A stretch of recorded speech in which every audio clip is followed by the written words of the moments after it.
friends, Andy C. Luda here, and I want to welcome you to This Week in Church History. This is a weekly podcast that I do to acquaint you with the 2,000 plus year history of the Lord's Church. I'm delighted to be with you, and I hope that what I share with you today proves to be informative and inspirational.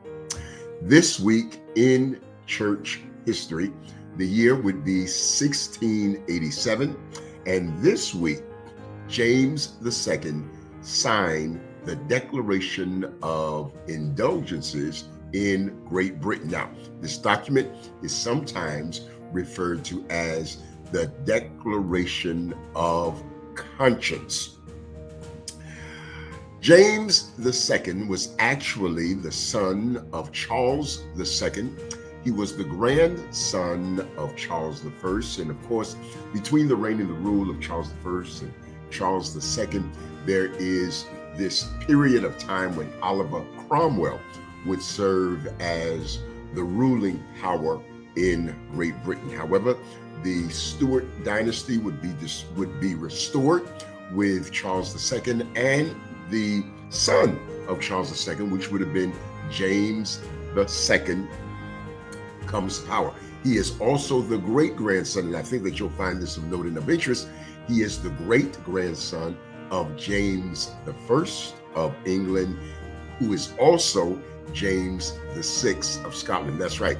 That Bible that you're so fond of and that you know so very well, the King James Version of the Bible, was actually authorized by his great-grandfather. Now, when King James II, not to be confused with King James I, came to power in England, he promised that he would uphold the Church of England and not do anything to interfere with the supremacy of the Church of England, or the Anglican Church. However, in 1687, he signs a pair of resolutions that relieves the penalties that had been practiced and exerted upon people who were not aligned with the Church of England. Those who took advantage of this would have been the Anabaptists, and that's why it is of particular interest to us. Also, Roman Catholics. And it is also suggested and said that William Penn, who was the founder of the Quakers, also was part of the cabinet that helped James II make this decision. Well, this did not go over well. And as a matter of fact, there were 7 bishops who utterly opposed these resolutions of James II. They appealed to Parliament, and ultimately they were able to rescind the ruling of King James II.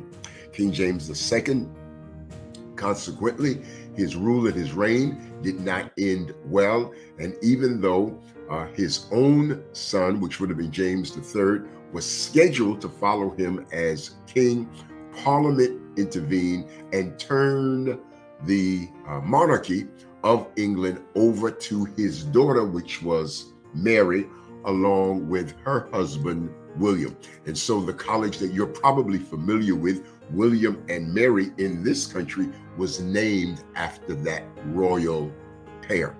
This week in church history comes the relief or a sense of tolerance. And you'll notice that this takes place toward the end of the 17th century, so that within 100 years, as American colonies come to fruition, they actually move from religious tolerance or religious indulgence to religious freedom.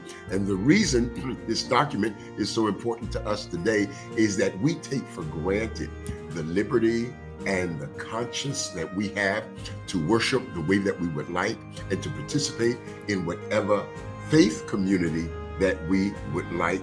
It is this declaration of indulgence, or this declaration of conscience, that allows us to do so. So this week in church history, we celebrate James II and the Declaration of Indulgence that was an antecedent to the religious tolerance initially, but later the religious freedom so well held and embraced and affirmed in this country of the United States of America. Well, friends, that takes up all of my time. I certainly thank you for yours. I am here every week. Tell a neighbor, tell a friend to check in with us, to follow us.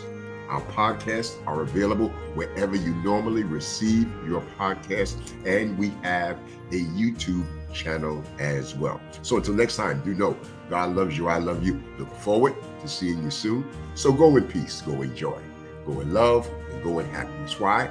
Because the author of the saying goes with you. God bless.